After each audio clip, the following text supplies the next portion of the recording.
Okay, welcome back guys sa Nerbeats Gaming. So ngayong araw guys, meron tayong tutorial kasi meron po tayong subscriber na nagtatanong guys kung paano raw ba pagganahin ng Left 4 Dead 2 sa Steam Deck. So bago tayo mag-start guys, kung naghahanap po kayo ng mga handheld console kagaya po ng mga Steam Deck, Switch OLED, ROG Ally X, Legion Go, available po sa atin yan guys sa ating shop, which is yung ating Nerbeats Gaming Shop. So kung interesado kayo guys mag-avail ng ating mga handheld console, PM lang po kayo sa ating Facebook page, Nerbeats TV. So tara guys, gawin na natin. Okay, so di bali guys, bago ko siya ilipat sa ating Steam Deck is in-install ko na po sa PC ko yung Left 4 Dead 2. So ayan guys. So ayan po yung itsura ng loob niya. Okay, kasi mas madali guys kapag i-install niyo muna sa PC.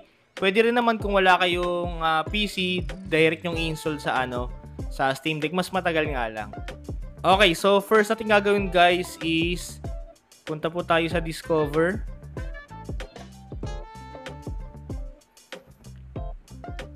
And then search po natin dyan guys, Lutris. Lutris. So ayan siya guys, ito. Ayan, Lutris. Tapos download nyo lang guys, tapos open natin.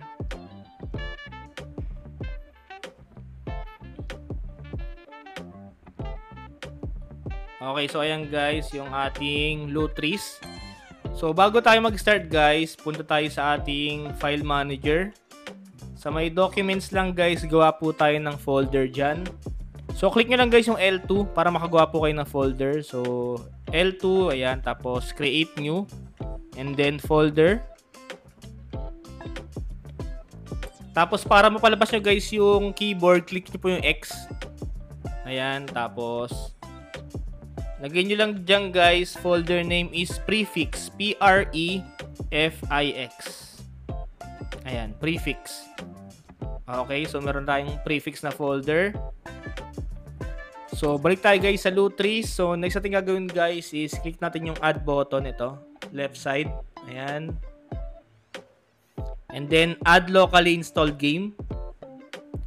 And then sa name, lagay nyo lang guys yung title ng game natin. So Left 4 Dead 2.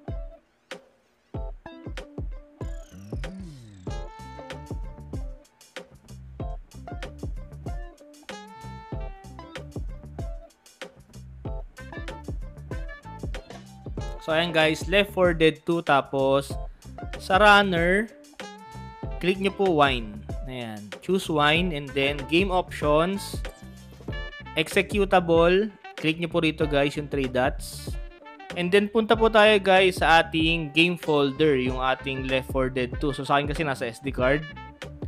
Tapos eto guys, Left 4 Dead 2, open ko yan. And then, ang pipiliin natin guys na exe is yung ito guys, yung ating pipiliin, yung smartsteamloader.exe. Yan, tapos okay.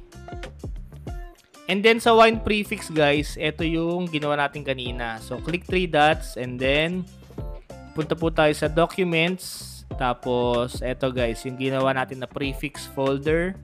Click and then okay. And then save lang. So, lalabas po yan guys. So, try natin guys kung mag-run yung ating game. L2 play.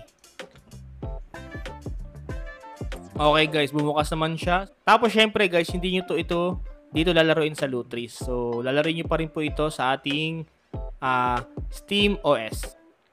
So kapag okay na guys, pwede na po natin siyang ilagay sa ating Steam OS. So click L2 and then create desktop shortcut. And then close po natin yung ating Lutris. Ito siya guys. Tapos L2 ulit and then add to Steam. So pag na-click nyo na guys yung add to Steam, pwede nyo na po siyang i-delete. Tapos click po natin yung return to gaming mode. Okay, so ito na tayo guys sa ating SteamOS. So meron pang isang trick dito guys kasi minsan yung intro na yan, pag in-skip mo yan, hindi siya gana. So pwede nyo gawin, panoorin nyo lang hanggang matapos yan, tsaka po kayo mag-start ng game. Okay, so ganyan lang kasimple guys kung paano pagganahin yung ating Left 4 Dead 2 sa Steam Deck. At huwag nyo kalimutan guys na mag-subscribe sa ating YouTube channel at syempre guys, follow nyo na rin po ako sa ating Facebook page at sa TikTok. So thank you for watching guys and happy gaming!